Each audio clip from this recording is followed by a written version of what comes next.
Good afternoon, everybody, and welcome to this Zoom on Science. Today's guest is Professor Bruno Correia from EPF Lausanne. I will introduce you, Bruno, a little bit, and then we will chat. So, Bruno, you studied in Portugal. You got your bachelor degrees at the University of Coimbra in Portugal, then your PhD at University of Lisbon. And then you have been working in the US at the Scripps Lab, and then you finally came to EPF Lausanne.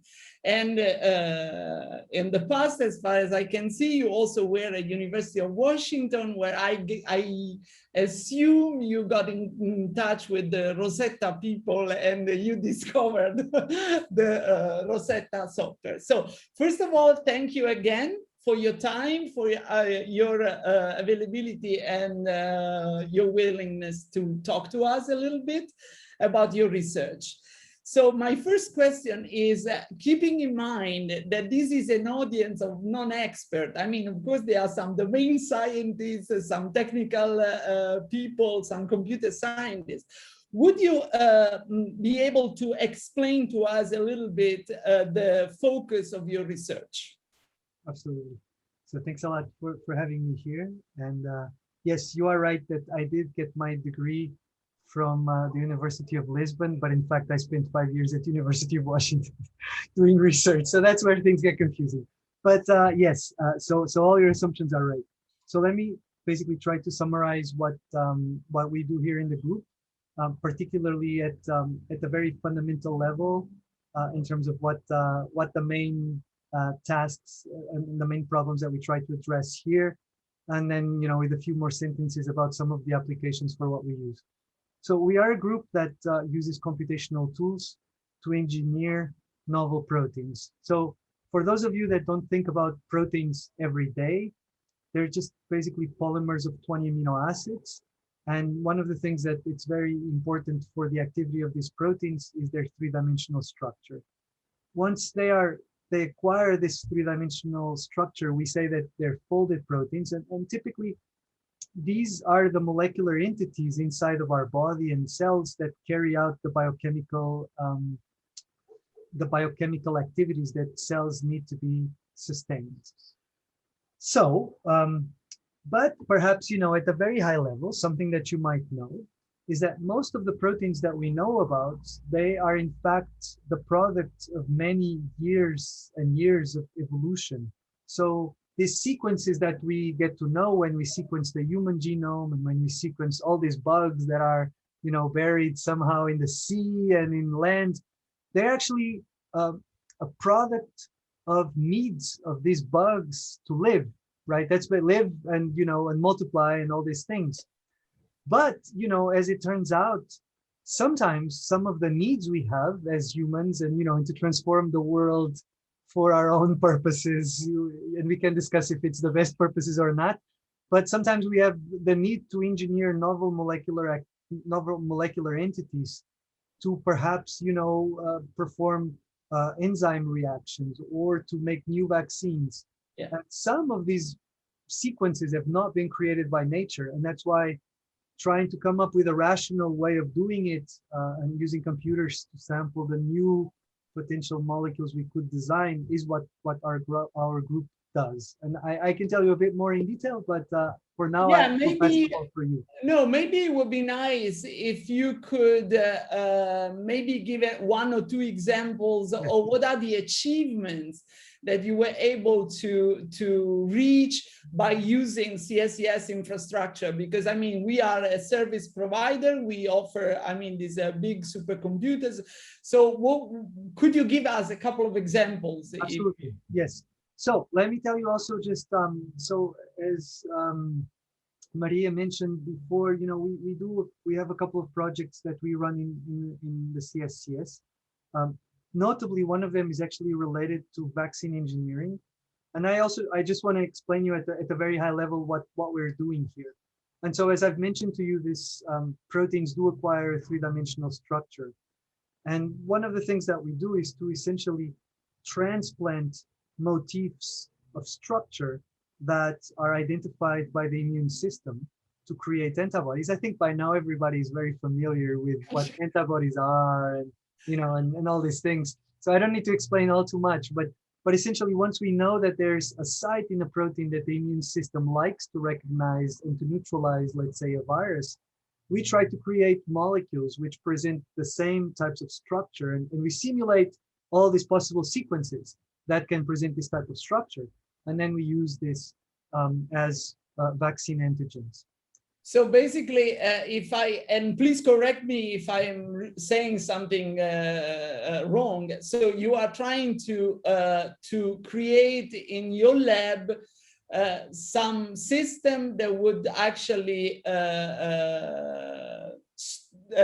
would interfere with the activity of the real virus. So your computer would be the lab for you.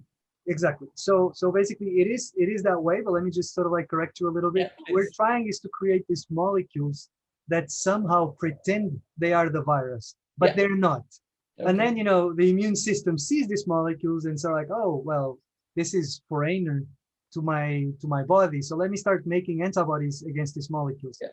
And part of those antibodies will be able to then, provided at a time will come where you're infected with that virus, your immune system will be ready to respond against it. So are you collaborating with the experimentalists or with labs or with pharmaceutical companies to actually, I mean, once you have completed your research and you have some interesting results? So that's a good question. So, and that's maybe perhaps something that I should be said from the beginning. Our laboratory is a lab that is a very confused lab. So we actually have people working both on the modeling side, and as well we have an experimental lab where we validate the predictions, and ultimately, you know, our predictions are sequences that then we make in the lab, and we test if the proteins are folded, if they're functional. And you know, in fact we do work at the point that sometimes we actually inject these molecules that we design in computers like the CSCS into animals to test what do they do. So we do part of the experimental work ourselves, but we don't do everything. You know, oftentimes we also collaborate and yeah, sure, of course. I mean, it's not really possible to do everything. That makes sense. But because you have been I mean, mentioning vaccines, and if I remember correctly, in one of your proposals, you are also interested in studying, and improve the efficiency of certain system or certain vaccines. And because, I mean, there are so many theory now going on about these vaccines.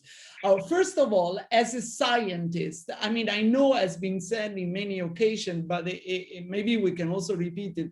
As a scientist, how could you convince audience that vaccines are a useful and good thing for mankind or for humanity? I just wish that you would have not asked me that question. That would be the first thing that I would say. But because, you know, because it's a very complex discussion to have, and I have had it a few times in my life, and it wasn't easy. And the reason why it's not easy is because I do not question the value that the vaccine has. You know, for me, I look at the results of a clinical trial, and I know that these clinical trials They have been properly designed. They've been properly evaluated. Thousands of people were inoculated with a vaccine. And then in a blind fashion, we evaluated how many people that got the vaccine got infected, how many people that didn't get the vaccine that didn't get infected. Right? So it's in a way, it's very clear. It's very clear. And then, you come up with a number, right? And then, if it's either 90% effective, 50% effective. So in a way, for me, I always look at data. And the only thing that I do in these conversations with people that are non-believers, and I have had a few, is that the only thing I tell them is, look, let's perhaps use the coronavirus, which, it's a great example, right? We're living great times. Look at the example of Israel. They've been all open, right? They have like 20 infections per day. This was after everybody got vaccinated. So I think it works, right? Well, look at Switzerland, right? In the last weeks, when everybody started getting vaccinated, now we have 100 and something or 200 infections a day. Well, I cannot see a much more powerful demonstration than these observations. Now, I also just want to say something about this. Generally, when we get into these kinds of discussions, we don't discuss with people that are willing to look at the data. We just discuss with people that have beliefs that there is a conspiracy from the pharmaceutical companies that they just want to sell you vaccines and so. Yeah, but the history also teaches us that we are where we are thanks to the vaccines, thanks to all the discoveries that science has gone through the history. So, but my point, I don't want to, I know it's a very political discussion, and it's not like I want to convince anybody, but it would be interesting to have still a point of view of a scientist that is actually studying vaccines and has a more in-depth knowledge of what's going on and how things are working. But then I have, as you mentioned, the COVID. So we have been, we have heard a lot about this new way of creating this vaccine with the RNA messenger as opposed to the regular or traditional, let's put it this way. Do you agree that this might be the future design of vaccines, or do you think that this is very specific of this current situation? So, Maria, here's the deal. I think it's the future of delivery of vaccines, is not the future of design of vaccines, and those are two very different things. And also, I just want to tell you, by the way, mRNA vaccines, they have also been the past of delivery of vaccines. This was not something that came up in the last year. Okay. I just want to say this, and of course, there's a few things that we cannot forget. These mRNA vaccines, they're no miracles. What makes the miracle is what they are encoding for, which is the sequence of a protein which comes from a virus. Absolutely. Okay. So and I get this question very, very often. Now, if they did allow that we could have a vaccine in a year, yes, they did allow that, because making a vaccine out of proteins would probably take a lot longer. But and it did take a lot longer, because now we're going to have a Novavax vaccine which encodes exactly for the same protein that is encoded on the Pfizer vaccine in the mRNA, and it works 90%. Okay, so all this to say that this is now more of an issue of delivery and manufacturing, but mRNA vaccines have been around. I knew that, but I thought it was for different purpose. Let's put it this way. But I am not from the field, so I fully accept my ignorance. And they were from different purposes. They were for cancer vaccines, but they were also from viral vaccines. But the pharmaceutical companies are an interesting set of kind of people. Because it's the following, right? You're going to tell them, well, look, I can sell you this mRNA vaccine and it's awesome. It's great. And they're going to tell you, well, but look, I already make vaccines in chicken eggs, and I've been doing them for the last, 15 years. It seems to work, right? And it costs me $1 per vaccine dose. And these ones that you're trying to sell me, they look good, but they cost me $5. Why should I need them? So now we came into this moment in time where they did need it. Yeah. And because, there was this urgency, right? We needed something that it was fast, and mRNA turned out to be fast. To be fast, yeah. So that's really where it changed our lives. Yeah. So, Bruno, now I ask you a more general question in the sense, so how did you end up doing this kind of research? I mean, what inspired you to become a scientist in biophysics, and what was your, if you had any, I mean, sometimes you just end up doing things because besides your initial plan, but if you want to share, of course. Oh, I will share it with you because, it was essentially on the third year of university, of bachelor students. And I can tell I can tell you exactly what triggered this is. I was a chemistry student, and I hated chemistry. All these like organic chemistry, inorganic, analytical chemistry. This was giving me a headache. I was just like a terrible student. And then I had a biochemistry class, and in that biochemistry class, somebody showed me a protein structure, and I was like, "Wow, that's amazing!" And ever since then. It was by passion, and initially I wanted to work on protein structure prediction, and then when I got to David's lab, it was sort of like, well, maybe you could try to work on design and whatever, and then then that's how it happened. Did you also work on the code, or the code was already there? This Rosetta code in the David's lab, was it already there? Did you also probably when I designed, or this was outside your interest and your expertise? Well, so certainly it was outside of my expertise, but it was not outside of my interests. Okay. So essentially, when I joined the lab, Rosetta was probably a software suite that already had more than 10,000 lines. You don't need a whole lot more, but it was already very well developed. And I think in the last 5 to 7 years, it has exploded even more. But the basic components were already there. Then I think we were already getting into a stage where it was about thinking of ways to combine the components that were already there, and what could you do by combining by using the library and doing different things with the different components. And that's exactly what I did as one of my last projects. At the beginning, I started it as a user because you always have to start somehow. Yeah, sure. But ultimately, I did insist to code in C++, which was a huge pain, because every time that you had to compile that code, you would spend more time waiting to compile the darn code than to actually test what you had done. It was terrible. Yeah. And so I did sort of do some coding on my own. And now, of course, things became much more mainstream. You have you can put things you can put things together on the fly, and you don't need to compile anything and whatever. So development became a lot easier. One thing that I've never did, for instance, I've never done any type of work in terms of scoring function or energetic functions that are used in these force fields. This I've never done.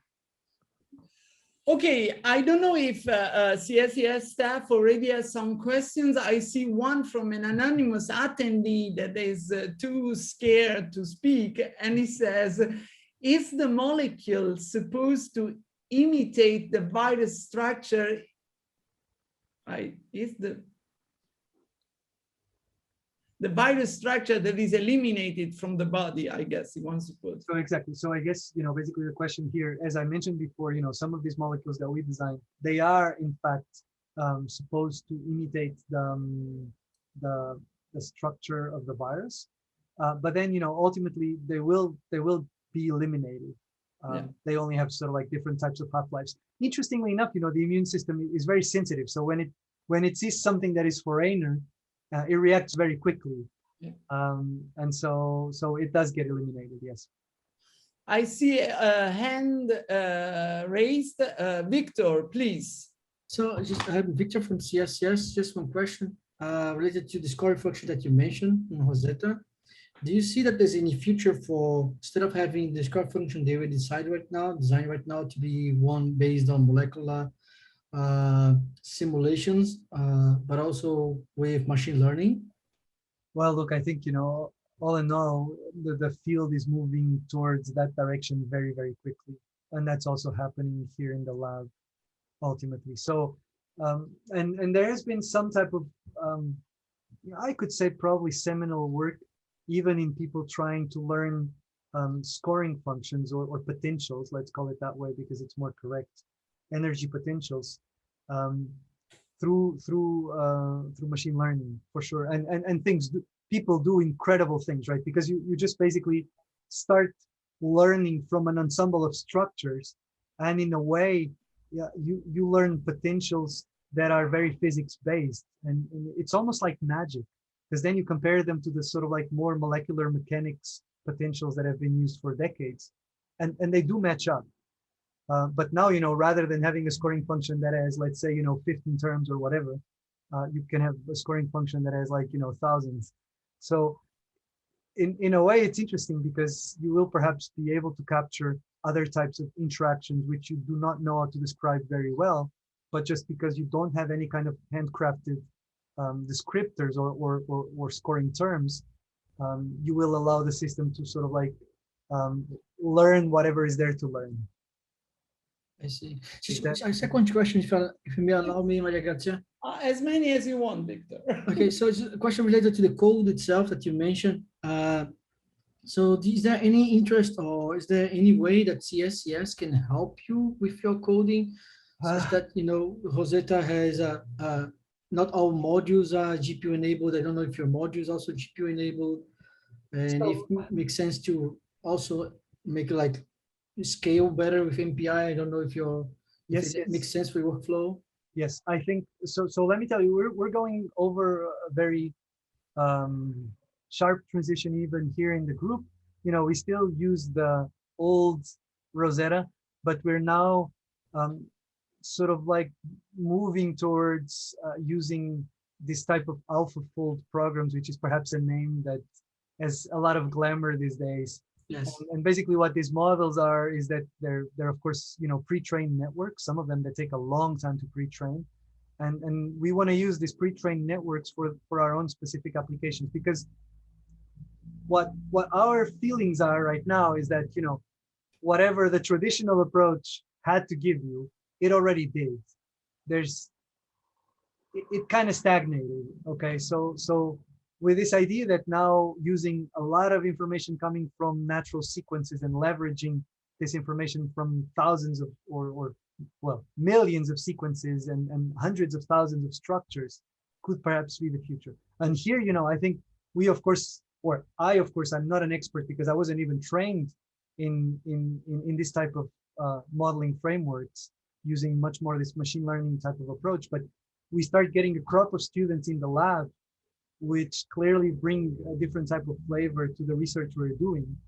And so it would be very useful for us to have people that can help us optimize our code to run in GPUs, to be much more efficient, for sure. If you allow me a third question. Please.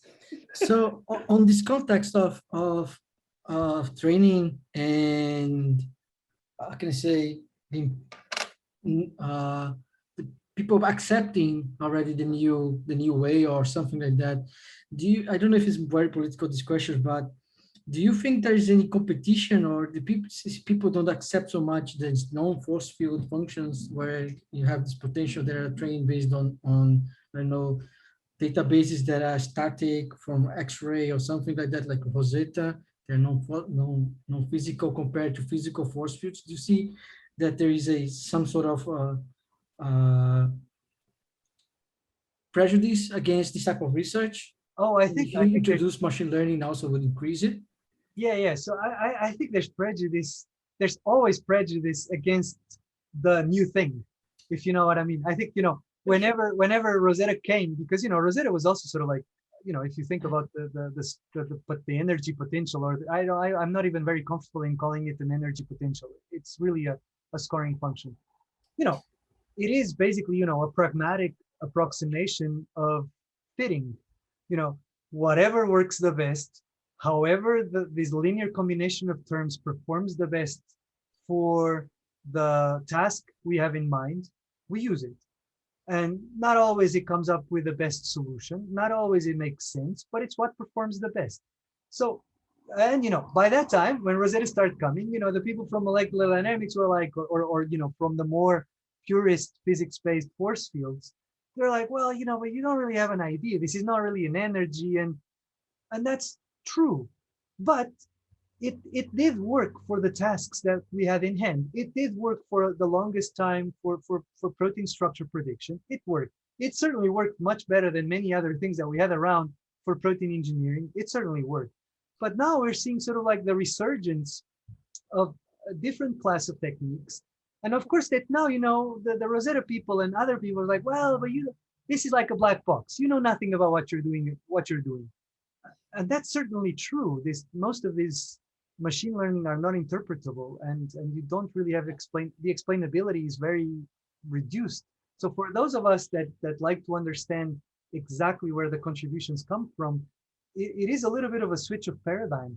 But I think for those of us that are also very pragmatic and just say, hey man, look, I have to admit, it just works better. It's a little bit like, could we deny that, AlphaFold 2 was like, a breakthrough just because we cannot explain exactly how it works? I think we can't. But just out of curiosity, Bruno, and then I see your hands. There's another question from the audience, but just out of curiosity, Bruno. So what you are telling us is that for your type of research, the code that you are using is still the best code available. Or are you simply, because sometimes, unfortunately in our business, we evolve very fast. These machines are moving forward, and then you have to buy the new system. And so there's always new things coming. And sometimes we wonder if scientists are really looking out there to also, move on with the entire field, or if they, just because since 20 years you are using a specific code, you want to keep using that code. I agree. Is this really the best, or something new is also coming up? I think so. So I think the old version of Rosetta that I was trained as a PhD student and that we still use very well, I think it's still the best. But I don't think it's going to take that long to not be the best. Okay, I think in 5 years, perhaps 7. I don't know. I'm curious to see, but I just want to tell and I think, to be completely honest, what we're doing in our group is to try to move to the next thing, which is really sort of like more of these pre-trained networks, which again comes into consideration of what you're saying, right? So Bruno, if you're going to change to a different type of code, this is going to run more in GPUs than it's running in CPUs. It's very clear. So, I think I was very direct. But this is not only in your field. This is a very general discussion that we used to have. Michele, I see that you have your hand raised, please. Yes. Bruno, tomorrow we'll have my second vaccination with Moderna. And we know we gave a lot of, okay, you have your first or your second one? Second, my second. And okay, perfect. And the question, so it's still empty now. But my question is, we always tell the story, yes, scientists use our supercomputers for to fight against COVID, but how much percent of this Moderna vaccine has been made possible to HPC? Is there really now on the vaccine without HPC? I would have it later from Moderna or not at all? Or in fact, for the mainstream of the vaccination, HPC doesn't really count, is more for background science? Well, I think, it's a complex question, right? Because I think if we will be looking at the different parts of the process, in isolate modes, perhaps I would tell you, well, computation wasn't really that important. But am I having really a a clear picture of everything that happened.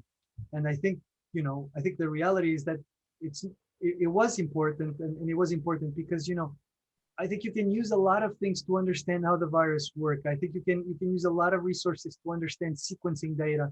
There's a lot of things that can happen that helps us to understand better how the virus works and how we can make better vaccines. Now, if you ask me immediately, well, how much was this important for Moderna to make this vaccine? Perhaps not a whole lot, okay? But I think this is a little bit of a reductive way of looking at things, right? I think we have to look into things globally, right? Perhaps Moderna has used a lot of knowledge to make this particular, vaccine that was basically allowed by supercomputers. I have no doubts of that. But okay, but when it was the time to design the mRNA and to produce it at billion doses scale, maybe they didn't need a supercomputer to do it. Okay, this is basically what I'm saying. Did I get to your question? Perfect. And the thing is, an answer I like to understand that at the end you cannot have always a direct line between what is science and what the applications are. But we have to understand much more, and this is the top of an iceberg. And in this iceberg, there is a lot of HPC, and maybe for the last step was not so mandatory to have the HPC system, but you needed a lot of work before to understand everything together. Absolutely, and I will even tell you more. And I think for the future is going to be even more important. And the reason why it's going to be even more important is, perhaps this virus will not go away. Perhaps it will just stay with us for many, many years. And the challenge will be, and when I talk about this virus, I talk about influenza, I talk about other viruses. It's not, there's other virus beyond coronavirus. Imagine if we would use, if we could have this predictive power of understanding how the next virus are going to look like, perhaps we can be a step ahead. And here I will assure you, there will be no other way besides using supercomputers to try to predict those things. There will be no other way.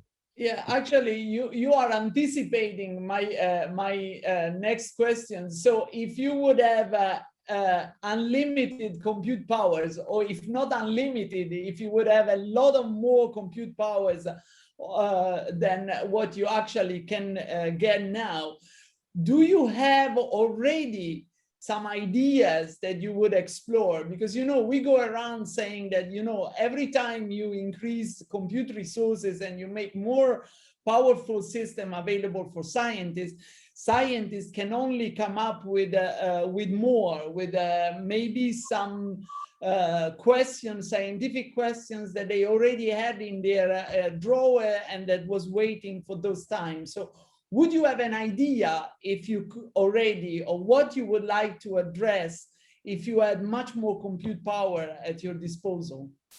So I'll tell you two ideas, okay? So this first idea is one that I've been really fascinated about, which is basically to use, for instance, natural language processing techniques to try to explore the space of viral sequences, which may have different properties that we have not seen yet, for different reasons that we don't know. But would they have it, and could we actually make like good vaccines for this, for influenza, for coronaviruses, for whatever viruses we would like, because it would be fairly general. And I think here we would need to crunch a bit more. Then I'll give you a second idea. The second idea is that I'm also very passionate about not just about vaccines, but just basically understanding how protein structures work, and what are the governing principles that could allow us to design new structures. So I have this project in mind that I would like to go into the dark space of the protein structure, let's call it world, and try to build these new structures that we have not yet seen, but they perhaps could exist. Of course, that if you'd ask me, well, but is that good for anything? No, it's not really good for anything, but it's important for us to test if there is some limitations on the physics, or if there's really, or there's really all these structures that we could design, but nature just didn't need them. So basically, you would like to build a database of all the possibility to see what I mean could be actually useful and what could be really exist. So you know, we already put on our machine room the first 4 cabinets of the next generation system. So I think the time has come to start thinking bigger. And Maria, I will not just do that. Then, you know, I'll go to the lab and I'll make them to see if they exist. Okay. Exactly. So I think that would be the idea. And you know, I think I'm going to spend a lot of the next years going towards, you know, these 2 directions. I think it's going to be something that we're very excited about. Yeah. I don't know if there's still some questions from the audience. I don't see any raised hand.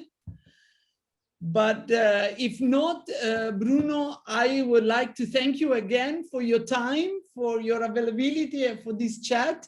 As I said, these are discussions for an audience of non-experts. So we try to be more basic so that everybody can understand. But I thank you a lot, and I wish you a nice week and a nice afternoon. Thank you very much. And I hope that, you know, oftentimes for us that we work on these areas that are very specific, you know, we get very stuck in our worlds. I hope that I could convey, you know, the global ideas. I think that's ultimately. Absolutely. Absolutely. Thank you. And thank you very much to everybody for participating. Ciao. Bye-bye.